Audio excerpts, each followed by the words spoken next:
जय हिंद दोस्तों, स्वागत है आप सभी का आपके अपने YouTube channel real GK analysis में। दोस्तों हम लाते हैं आपके लिए किसी भी भर्ती का सबसे पहले नोटिफिकेशन। तो उसी में हम आज लेकर आ गए हैं SSC scientific assistant IMD vacancy 2022। दोस्तों थोड़ा आईएमडी के बारे में जानते हैं। तो आईएमडी का फुल फॉर्म होता है इंडियन मेट्रोलॉजिकल डिपार्टमेंट, यानी कि भारतीय मौसम विज्ञान विभाग। चलिए इसके बारे में बात करते हैं। तो दोस्तों इसकी स्थापना हुई थी 1875 में, काफी पहले इसकी स्थापना हो गई थी अंग्रेजों के समय ही, और इसका मुख्यालय है नई दिल्ली में। साथ दोस्तों अगर हम बात करें आईएमडी के लिए क्या काम करते हैं, तो इनका काम रहता है चक्रवात को आंकलन करना, बाढ़ के पहले आकलन करना कि कहां पर कितनी बारिश होगी, चक्रवात, बिजली गिरना, यानी कि जितने भी मौसम संबंधित घटनाएं हैं उनका अध्ययन करते हैं ये, और उनके बारे में आम जनता को जागरूक करते हैं ताकि जान माल का नुकसान नहीं हो। तो दोस्तों उसी में एसएससी के माध्यम से वैकेंसी निकली है, तो इसके बारे में हम पूरी चर्चा करने वाले हैं। इसमें आपको मैं इंपॉर्टेंट डेट वगैरह, सिलेबस, कट ऑफ वगैरह सब कुछ बताने वाला हूं।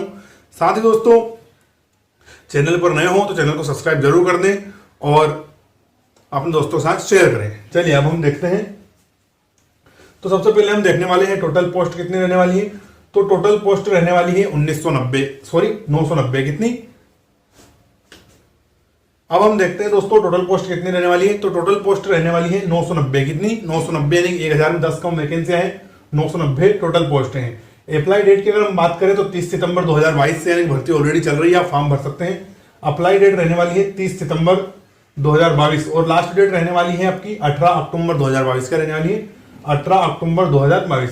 साथ दोस्तों आपको पता होगा कि एसएससी करेक्शन डेट भी देता है, जैसे कि आपको नाम फॉर्म भरते टाइम कुछ नाम की स्पेलिंग गलत हो गई है और कुछ जानकारी आपने गलत कर दी, तो आप 25 अक्टूबर तक करेक्शन कर सकते हैं। लास्ट डेट है 18 अक्टूबर और करेक्शन डेट क्या है 25 अक्टूबर। दोस्तों जो आपका कंप्यूटर बेस्ड एग्जाम होने वाला है सीबीटी डेट, उसकी भी इन्होंने डेट बता दी है। कंप्यूटर बेस्ड टेस्ट सीबीटी तो है आपकी दिसंबर 2022 की टेंटेटिव रखी है, यानी कि दिसंबर की किसी भी तारीख किसी भी सप्ताह में आपकी परीक्षा हो सकती है। अगर हम दोस्तों एज की बात करें तो इसमें आपकी मिनिमम एज नहीं दी है इन्होंने, लेकिन 30 वर्ष तक जरूर दी है, यानी कि इसमें कोई मिनिमम एज नहीं है लेकिन मैक्सिमम एज जरूर है। तो एज कितनी हो गई 30। साथ दोस्तों आपको पता होगा कि ओबीसी वालों को 3 साल का रिलैक्सेशन, तो उनकी एज कितनी हो जाएगी 33, और एसटी और एससी वाले हमारे लिए उनकी कितनी हो जाएगी 5 वर्ष का रिलैक्सेशन, तो हो जाएगी 35। मैं लिख देता हूं दोस्तों आपको समझने में आसानी हो। ओबीसी वाले हो तो 33 और एसटी और एससी वाले हैं तो 35। साथ दोस्तों अगर आप दिव्यांग कैंडिडेट हैं, पीएच है, तो ये आपको 10 साल का रिलैक्सेशन है, तो आपकी टोटल एज कितनी हो जाएगी 40। दोस्तों आप समझ गए होंगे एज का फंडा। जनरल और ईडब्ल्यूएस वाले जिनकी एज अभी 30 वर्ष के अंदर है वो इसमें फॉर्म भर सकते हैं। ओबीसी वालों के लिए 33 वर्ष, एसटी एससी वालों के लिए 35 वर्ष, और जितने भी हमारे दिव्यांग भाई हैं उनके लिए रहने वाली है 40 वर्ष। तो दोस्तों इंपॉर्टेंट डेट वगैरह हम सब समझ गए हैं। अब हम देखते हैं इसमें योग्यता क्या आपकी एलिजिबिलिटी रहने वाली है, किसकी क्या योग्यता है, तो इसमें फॉर्म भर सकता है। तो दोस्तों अगर हम योग्यता की बात करें तो पहली योग्यता आपकी ये रहनी चाहिए कि आपका 12th में मैथ्स और फिजिक्स सब्जेक्ट होना चाहिए। क्या मैथ्स और फिजिक्स सब्जेक्ट आपका 12th में होना चाहिए, और कम से कम आप 60% में पास करना चाहिए। यानी अगर आप 60% से कम में पास कर रहे हैं तो आप इसमें फॉर्म नहीं भर पाएंगे। चलिए दोस्तों हम देखते हैं इसके अलावा क्या चाहिए। 12th के साथ आपको दोस्तों bachelor degree in science with physics subject, यानी कि आपने बीएससी कर रखी है, अगर बैचलर डिग्री कर रखी है तो उसमें आपका फिजिक्स सब्जेक्ट जरूरी है। ऐसा ना हो दोस्तों कि जैसे कि आपने बीएससी कर रहा है तो केमिस्ट्री, बॉटनी और जूलॉजी से कर रखा है, तो इसमें वो फॉर्म नहीं भर पाएंगे। यानी कि आपका जो भी आपने बीएससी कर रखी है उसमें आपका फिजिक्स का सब्जेक्ट इन्होंने अनिवार्य रूप से मांगा है। अगर दोस्तों आपके पास ये नहीं है तो अगर आपने कंप्यूटर साइंस से बीएससी कर रखी है तो आप फॉर्म भर सकते हैं। इससे भी नहीं कर रखी है तो आपके पास अगर आईटी से है तो आप फॉर्म भर सकते हैं। अगर वो भी नहीं है तो अगर आपने कंप्यूटर एप्लीकेशन जैसे कि बीसीए, एमसीए कर रखा है तो भी आप इसमें फॉर्म भर सकते हैं। इतनी योग्यता भी आपके पास नहीं है तो दोस्तों फिर भी अगर आप diploma in electronics and telecommunication engineering में कर रखा है तो भी फॉर्म भर सकते हैं। क्या diploma in electronics and telecommunication engineering, अगर इसमें आपने डिप्लोमा कर रखा है तो भी आप फॉर्म भर सकते हैं। साथ दोस्तों जो भी आपकी डिग्रियां हैं वो 18 अक्टूबर 2022 से पहले हो जानी चाहिए, यानी कि 18 अक्टूबर 2022 से पहले उसका रिजल्ट आ जाना चाहिए, तभी आप इसमें फॉर्म भर पाएंगे। अब दोस्तों हम बात करते हैं पेपर और सिलेबस की। किसकी? पेपर और सिलेबस की। तो दोस्तों इसमें आपके 2 पेपर एक दिन में एक ही होगा, लेकिन इसको 2 भागों में होगा। क्या होगा? पेपर तो एक ही होगा लेकिन 2 पार्ट में होगा। तो पार्ट 1 और पार्ट 2 मैंने लिख दिया है, दोनों का अलग अलग सिलेबस है, तो चलिए वो भी मैं आपको बता देता हूं। तो दोस्तों पहले हम पार्ट 1 देखेंगे। तो इसमें आपको रीजनिंग, मैथ्स, इंग्लिश और जीके पूछा जाएगा। क्या पूछा जाएगा? रीजनिंग, मैथ्स, इंग्लिश और जीके। रीजनिंग से 25, मैथ्स से 25, इंग्लिश के 25 और जीके के भी 25, यानी कि चारों विषय से 25-25 प्रश्न आए तो कितने हो जाएंगे? 100 क्वेश्चन हो जाएंगे। तो आपका क्या रह गया? पार्ट 1। अब हम बात करते हैं पार्ट 2 की।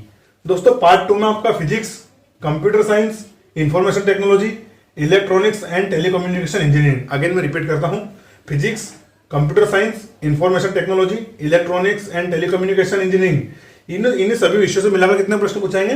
100 प्रश्न। कितने? 100 प्रश्न। तो 100 प्रश्न यहाँ और 100 प्रश्न यहाँ, टोटल कितना आएंगे? टोटल आपके आने वाले हैं 200 क्वेश्चन। कितने? 200 क्वेश्चन, जो कि 200 नंबर के रहने वाले हैं, और टाइम रहेगा 2 घंटे का। कितना? 2 घंटे का। और नेगेटिव मार्किंग रहेगी 0.25%, यानी कि 4 प्रश्न गलत करेंगे तो स्कोर से 1 नंबर कट हो जाएगा। तो दोस्तों आप पेपर और सिलेबस समझ गए होंगे। पेपर एक ही दिन में होंगे, लेकिन 2 भाग में होंगे। पहला पार्ट 1, पार्ट 2 मैंने आपको सब कुछ बता दिया है, टोटल क्वेश्चन वगैरह बता दिए हैं। अब हम दोस्तों बात करते हैं सैलरी की, कि सैलरी क्या रहने वाली है। तो दोस्तों आपकी इसमें सैलरी रहेगी 35,400 से 1,12,400 तक। कितनी? तो दोस्तों आपकी स्टार्टिंग पैकेज क्या रहेगा? 35,400 रुपए। इसमें आप टीएडीए जोड़ लीजिए, महंगाई भत्ता जोड़ लीजिए, और आपका जो भी हाउस रेंट, जो भी टीडीए बनेगा, सब मिलाकर लगभग दोस्तों जो आपकी सैलरी इन एंड आएगी पहले महीने से, वो आपकी 45,000 प्लस आने वाली है। कितनी? 45,000 प्लस ही सैलरी आपको आने वाली है पहले महीने से। तो काफी अच्छी वैकेंसी है दोस्तों, और इसमें इसका मैं आपको कट ऑफ भी बताने वाला हूँ। पोस्ट भी काफी अच्छी है, 990, तो आप इसमें आसानी से फॉर्म भर सकते हैं। चलिए दोस्तों, जिसका आप सभी को इंतजार था, हम करते हैं कट ऑफ की बात, जो कि हमने फाइनल से लिया है ना, final year previous year final year cut off है ये। तो मैं आपको बता देता हूँ अलग अलग कैटेगरी वाइज। तो सबसे पहले हमें जनरल का देखने वाले हैं। तो जनरल का है 138। कितना? जनरल का है 138। फिर हम देखेंगे ओबीसी का, क्योंकि उस समय ईडब्ल्यूएस नहीं था, और लास्ट टाइम कट ऑफ कब आया था? लास्ट टाइम में वैकेंसी आई तो 2016 में। कब? तो जितना भी हम कट ऑफ देख रहे हैं 2016 के अकॉर्डिंग ही देख रहे हैं, क्योंकि ऐसी वैकेंसी बार बार नहीं आती, 2-4-5 सालों में एक बार ही आती है।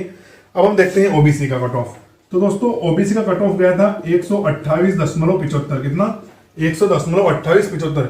और दोस्तों 200 नंबर में से, यानी कि आप समझ सकते हैं कट ऑफ तो काफी कम है। 200 नंबर में से 138 नंबर जनरल कैटेगरी वाले को लेने हैं, और ओबीसी वाले को 128। अब हम बात करते हैं एससी और एसटी की। तो एससी वालों का था 114 और एसटी का था 101। क्या था दोस्तों? एससी का 114 और एसटी का 101। साथ ही जो हमारे दिव्यांग कैंडिडेट थे, जो दिव्यांग भाई थे, उनका था 51 नंबर का। कितना? 91। तो दोस्तों मैंने यहाँ कट ऑफ लिख दिया है प्रीवियस ईयर 2016 के अनुसार ही है। दोस्तों जो ये वाला भाग है पार्ट 1, इससे आपकी मेरिट नहीं बनेगी, मेरिट आपकी बनेगी पार्ट 2 से। तो दोस्तों आपको पार्ट 2 में थोड़ा ज्यादा कवर करना है, जैसे physics, computer science, information technology, इनके प्रश्न आपको लगातार पढ़ते रहने, क्योंकि रीजनिंग, मैथ्स, इंग्लिश, जीके तो नॉर्मल हर जितनी भी तैयारी करते हैं, हर तैयारी करने वाले इन 4 विषयों को तो पढ़ता ही है, लेकिन आपको थोड़ा इन पर भी विशेष फोकस करना है, ताकि आपकी मेरिट आसानी से बन पाए। अगेन मैं कट ऑफ रिपीट कर देता हूँ।